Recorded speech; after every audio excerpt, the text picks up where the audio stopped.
Hello guys, pag-usapan natin ngayon kung ano ba ang difference ng traditional multi-level marketing sa Live Good. Ano yung dahilan kung bakit Live Good ang pinili ko. Okay, simulan natin sa entry fee. Sa traditional na multi-level marketing, mataas po ang entry fee. May 10,000, may 15,000. So samantalang sa Live Good, napakababa po ng entry fee natin. As low as 2,900 pwede ka na mag-start. Pangalawa po, meron tayong tinatawag na direct referral commission. Kapag ka nag-refer ka o nag-invite ka, may commission ka. Sa traditional po, 10%. Sa Live Good po, 50%. So, kauna-unahan ko lang po yan nakita sa multi-level marketing. Na 50% direct referral commission. At ang good news, meron pa second level na 10%. Yung referral ng referral mo, 10% ka. Hindi mo na yung kilala, wala ka ng effort doon, pero may 10% ka. Dito wala, dito meron. At may third level pa po yan. Invite mo, 5% ka. Hanggang fourth level, 5%. So hanggang 10th level, 3, 2, 1%. So wala po yan sa traditional MLM. Doon pa lang po, buhay ka na. Malaki na pwede mong kitain. Sunod, international company po ang pinasok natin. Live Good. 200 countries pwede mong i-market. Pwede ka magkaroon ng grupo. Like sa nangyari sa akin, malaki po grupo ko sa Vietnam, Indonesia, US, basta marami po, iba-ibang bansa. Hindi ko na po kilala yon kasi under my team. So, malaki ang potential na lumaki ang grupo mo at mas malaki kikitain mo pagka international. Sunod, overpriced products sa mga traditional MLM. Sa Live Good po, walang overpriced product. In fact, ginawa pong factory price. Kasi may subscription nga po tayo. Kaya ginawa po siyang factory price. Para makabili ka, kailangan nakasubscribe ka. As a user, panalo ka na. Highest quality, organic quality products from US. 80% less, 50% less compare sa other brand or other MLM company. Okay? Walang e-commerce sa traditional MLM. Pero kay Live Good, naka-e-commerce po tayo. May dropshipping website ka na nakapangalan sa'yo. Hindi mo na kailangan magpagawa. Sagot na ni Live Good yan. Kung gusto mo magbenta-benta, hindi mo na kailangan mamuhunan ng produkto para magbenta. Okay, naka-e-commerce ka na, naka-dropshipping ka. Sila na magpapaship, sila na mag-accept ng payment. Sila na lahat. Ikaw, pumapasok lang yung commission mo sa'yo. Website lang ang gamit mo. Para kami sariling Lazada, Shopee. Wala kang ginagawa pero tumatakbo yung produkto mo. Website lang.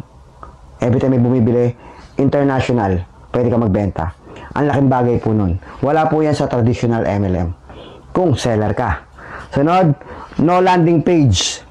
Sa traditional MLM na pinanggalingan ko, kung gusto mo magkaroon ng landing page, magpapagawa ka pa. Ano ba ang landing page? Kung ikaw ay networker, alam mo to. Ang networker po, nagpapagawa ng landing page para every time may mga nag-sign up do sa landing page niya ng email, automatic po yan, nagpa-follow up na po yung system. Hindi na ikaw ang nagpa-follow up. Dito magpapagawa ka pa. More or less 50,000 pag nagpagawa ka ng landing page. Sa Live Good, may kasama na po yung landing page. Libre na po yan. Sagot na po. Nasa system na po na yan, ni Live Good yung landing page. Every time may nasa-sign up sa link mo, company na nagpa-follow up, company na nag-explain ng business. Sunod po, meron tayong tinatawag na sa traditional MLM, may pairing bonus. Okay, pag nagpares, kita ka. Okay, sa Live Good, wala ho tayo nun. Pero, meron tayo tinatawag na matrix bonus, matching bonus, tsaka generational, generations bonus. Mas malaki po yun kumpara sa pairing bonus para sa akin. Kasi ang matching bonus, ang matrix bonus po, yan po yung tinatawag na every time may pumapasok sa ilalim, invite mo or hindi mo invite because of auto spillover, malalagyan ng matrix mo at bibigyan ka ng commission ng company every subscription. May commission ka lang 2.5% bawat isang tao. Kaya possible malagyan ng tao kahit walang invite. Okay? Kung nag-i-invite ka, ang laking bagay naman ng matching bonus. Kasi lahat ng kinikita ng direct invite mo, doon sa matrix income niya, 50% ka. Ibig sabihin, the more na marami kang direct referral, the more na mas malaki yung matching bonus mo. Imagine 50% ka sa lahat ng income ng direct invite mo.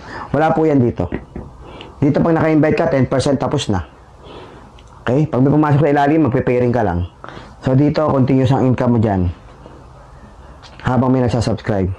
Generations bonus, lahat ng mapopromote o magra-rank up sa ilalim mo, may kita ka pa dun. Sa grupo niya, entire group niya. Grabe, malaki po yun. Naranasan ko na po yan. Napakalaki. Okay? So, dito, may tinatawag na potential stagnant income sa pairing bonus. Sa traditional. Bakit? Pag wala nang pumapasok sa ilalim, wala nang nagpe-pair, wala ka ng income. Unlike sa Live Good, kahit wala nang pumasok, ngayong buwan na to walang pumasok, tuloy ang income. Bakit? Kasi lahat ng tao sa ilalim ng matrix mo, every time nagsasubscribe, may kita ka. No, gano'n siya kaganda. Sunod, no earning in one leg. Okay, no earning in one leg. Dito sa traditional. Sa pairing bonus, pag isang leg lang, isang side lang ang tao, kailangan parisan mo pa siya. Pag walang kapares, walang income. Unlike sa Live Good, kaya nagustuhan ko, kahit isa lang ang pumasok, tapos dumami sa isang linya, isang leg lang dumadami, kumikita ka pa rin. Binabayaran ka sa matrix, bonus. Kaya mas lamang pa rin si Live Good para sa akin. Need multiple account. Okay? Kailangan mo ng multiple account sa traditional MLM. Okay? Kailangan ng multiple account para kumita ka ng malaki. Kasi meron tinatawag na flash out. Okay, bawat isang leg, ang maximum pair per day, ganito, ganyan, ganito, ganyan. Mayroong maximum pair per day. Kaya hindi mo pwedeng kitain yung lalampas pa doon sa maximum pair per day. Kaya may limit. Ang income mo, hindi ganun kalaki. Malaki, pero kung ikaw ay isang networker at naghahanap ng malaking resulta, mas lamang si Live Good. Kasi isang account lang, kayang kumita ng milyon. Unlike dito sa mga flash out o pairing, kailangan mo ng maraming account. Multiple account. Bibili ka ng maraming account. At kailangan lahat yun paparisan mo. Okay, so para kumita ka ng milyon. Dito, hindi. Isang account lang. Sulit ka na. Pwede kang kumita ng milyon. Monthly. Okay? So, kaya mas nagustuhan ko kay Live Good. Mas malaki ang resulta at mas mabilis makukuha yung pangarap.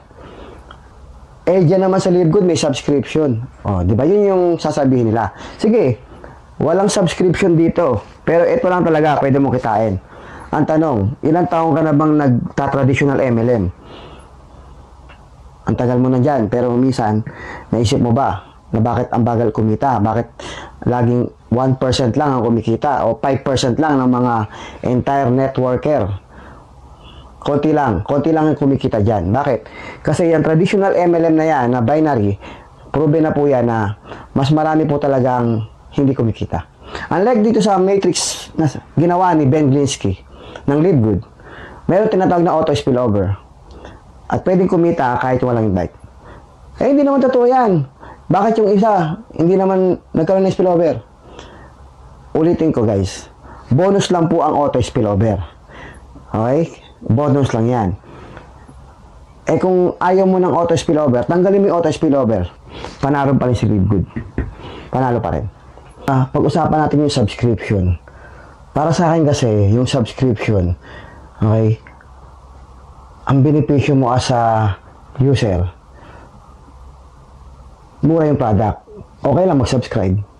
Kasi ang laki ng binaba ng presyo compare sa other brand tsaka other MLM. Pangalawa, kung seller ako, malaking bagay din sa akin yung dropshipping website. Diba? Hindi na ako mamumuhunan, hindi na ako mag-stock, hindi na ako magpapaship, hindi na ako magkukulik ng payment. Okay lang sa akin mag-subscribe na 580 pesos or $9.95. Pangatlo, kung networker ako, okay lang din sa akin yung $9.95 kasi kikitain ko naman yun. Sa dami ng kitaan dito, hindi ko napapansinin yung 580 pesos per month.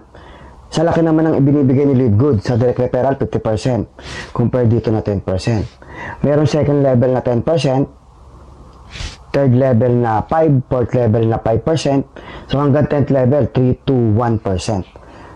Halos yung pang subscription ko, si Live Good na rin nagbibigay sa laki ng mga income na binibigay niya sa akin. Tapos meron pa tinatawag na matrix bonus. Napakalaki po niyan, tsaka yung matching bonus. Yan po pinakamalaking income na nare-receive ko sa matching bonus. At meron pa tinatawag na generations bonus.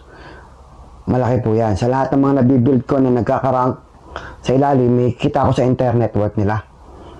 Guys, kung yun ang ibinibigay sa akin ito, parang yung subscription na ayaw ninyo, eh si Livegood na nagbabayad. Galing rin kay Livegood yung subscription na binabayad natin kay Livegood. Na yun ang unang dahilan ba't ayaw nyo. So, nandito tayo, mag-focus ka dyan, pero wala nga subscription, pero wala ka namang malaking income. Kasi yung subscription, wag yung tingnan yan, operation na lang yan eh. Operational expenses mo na lang yan, isipin mo. Diba? Nakita nyo yung ibang mga company na traditional business, pag nagtayo ka ng pwesto na restaurant o kaya ano man yung negosyo dyan, hindi mo naman iniisip kung magkano yung rental eh.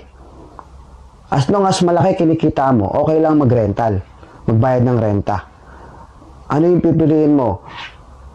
Meron kang 20,000 na rental sa space, pero kumikita ka ng 100,000 pesos sa pwesto na yan, or do sa 5,000 lang yung rental, pero hindi ka naman kumikita kahit 20 mil man lang. Nakuha nyo? Huwag yung tingnan yung nilabas na rental. Ang tingnan nyo, magkano yung pinasok sa yung pera na neto. Okay? So, kasi, kukunin na po yun ng income nyo sa business na yon, yung rental, yung overhead. So, dito, yung tinatawag nating overhead expenses, yung 580 pesos lang. Eh, kayang-kaya na pong ibigay ni Livegood yun. Nakuha nyo? Kaya guys, baliwala po yan. Kung ang tinitingnan yung negative dito ay may subscription, baliwala lang po sa amin yan. As a user, malaking bagay po yung murang product, okay lang mag-subscribe. As a seller, malaking bagay po yung dropshipping at landing page kung networker ka. Baliwala sa amin ang subscription. As a networker, malaki po ang binibigay sa aming income mula sa direct referral hanggang 10th level, 50% hanggang 10th level, 5%, 3%, 2%, and 1%. At sa matrix income, tsaka matching bonus and generations bonus. At meron pa tinatawag na diamond bonus pool. Ang laki po ng binibigay ni Livegood. Hindi po namin pinapansin yung subscription na yan. Binabayaran na nga po namin ng 1 year yan eh. Like po sa akin, 3 years ko na po yung, binayaran ko na po advance 3 years yan. Bakit? Kinita ko na po yan eh. So nakuha niyo yung punto. Huwag nyo tingnan yung subscription. Ang tingnan nyo, magkano ang kikitain mo rito. Huwag kayong tumingin sa nilabas mo. Huwag mong tingnan yun. Ang tingnan mo, magkano ipapasok sa'yo ni Livegood. Ibawas mo na lang yung subscription. Ang laki. Hindi mo napapansinin yung 580. Sa traditional, may mga tinatawag pa diyang maintenance, auto ship. Eh doon pa lang, pag tinapat mo, lamang pa rin si Livegood. Eh paano pa yung mga income na ibibigay ni Livegood? Napakadami niyan. Hindi na ho namin pinapansin yung subscription. Ang mga pumapansin lang sa subscription, yung hindi nila nakita yung kapalit. Hindi nyo nakita yung kapalit, kaya doon kayo nakatingin sa subscription na 580 per month. Kami, yearly na namin binabayaran yan eh. Yung mga nagmamonthly, sisiw na sisiw sa kanila yan kung networker ka. Ang mga hindi lang naman gusto ang subscription, yung mga sumali dito, hindi user, hindi seller, hindi networker. Eh talagang hindi mo talaga magugustuhan yung subscription kasi hindi mo naman pala na-enjoy. Tatama rin ka mag-subscribe kasi hindi mo na-enjoy as a user kasi hindi ka bumibili. Hindi mo na-enjoy yung benepisyo ng subscription.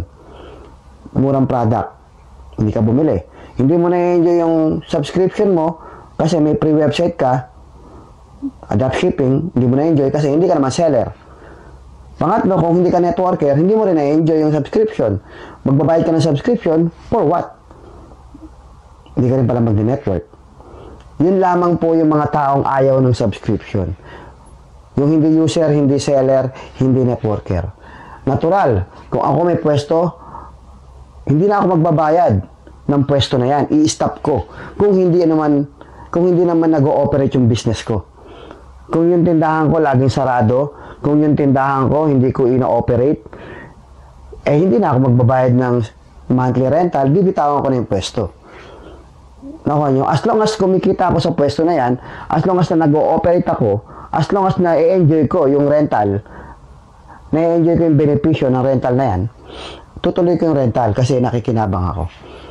So, ganun din po kami sa Live Good. Kaya kami tuloy-tuloy nagsasubscribe, na-enjoy namin as a user, as a seller, or a networker. Okay? Huwag yung tingnan yung nilabas na subscription. Ang tingnan nyo, magkano ibibigay sa'yo. Tanggalin mo na yung subscription. Payat lang po yun. Ang laki ng pwede mong kitain sa Live Good. Subscription pa lang, kumikita ka na. At yung mga tao sa ilalim mo, lahat yan, every time nagsasubscribe, kumikita ka ng matrix bonus, tsaka matching bonus, tsaka generations bonus. Nandiyan po malaking income. Direct referral, 50%. Second level, 10%. Third level, 5%. Fourth level, 5%. 3%, then hanggang 10th level, 1%. Guys, wala niyan sa traditional MLM. At binago na po ni Live Good ang sistema. At marami na pong patunay na effective po yung system at marami pong kumikita. Magaling ka man o hindi ka magaling, pwede kang umasenso sa bagong konsepto ng Live Good. Okay, so yun lang. Mag-decide ka guys. Decision mo pa rin kung ano man yung piliin mong company o network marketing. Mag-Live Good ka man o mag-traditional MLM o kaya mag-platform ka, guys, nasa sa'yo yan. Pero ang payo ko lang sa mga platform na investment, minsan pinapasukan ng front, kunwari, ito yung business nila, pero front lang po yun. Ang totoo yun, Ponzi scheme investment lang po talaga. So, galing po ako dyan, hindi po ako naninira, sira na po yan. Galing po ako dyan. Marami na po akong pinasukan ganyan. So, kung ako sa inyo guys, mag-focus na lang kayo sa ito sa international company. Live Good.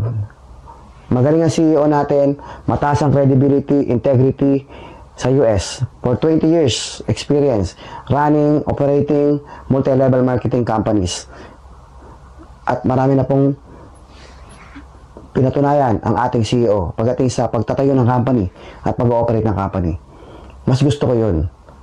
Kampante ako, panatag ako kapag sa Live Good ako. Sigurado akong hindi masasayang ang binuo kong grupo kasi pang long term. Compare sa mga platform, wala pang isang taon yan, wala na yan. Parang investment type, guys, galing na po ako dyan. Mga fly-by-night company platform, iwasan nyo na po yan. Sayang lang ang oras nyo, sayang lang. Okay, kita ka sa umpisa, pero guys, wala pang isang taon, nawawala yung company. Kaya, kung ako tatanungin mo guys, kung gusto mo yan, okay lang. Pero ako, galing na po ako dyan. Ito na po pinili ko, Live Good. Dito na po ako magpo-focus, dito na po ako mag-stay. Ito na po tatrabahuin ko, ito na po ipopromote ko. Kasi kailangan pumili ka lang ng isang company na hahatawin mo. Isang company lang, solve ka na kay Live Good. Sa laki ng kitaan kay Live Good, solve ka na. Sa income na ibibigay sa'yo, isang account pa lang yun. Eh paano kasali pa mag-ina mo? Sinali mo pa. Nawa nyo, ang laki ng pwede mong kitain. Okay, so yun lang guys. Mamili po kayo. Traditional MLM, tapos na tayo dyan. Alam natin, marami na pong sumali dyan na 1% lang, 2%, 3% lamang ng entire network ang kumikita sa traditional MLM. Dahil sa konsepto na to. So, binago na natin yung konsepto, binago na ni Live Good yung konsepto, proven na po yan, nagraran na yan, marami na napatunayan na kumikita, magaling ka man o hindi ka magaling mag-network, pwede kang kumita, pwede ka umasenso. Kung ikaw nanonood ka ngayon, networker ka, naiintindihan mo yung sinasabi ko. Kung hindi ka networker, eto, nakita mo na difference. Mag-try ka kay Live Good. Pwede kang kumita. Okay, so yun lang, maraming salamat, and happy Live Good morning sa ating lahat.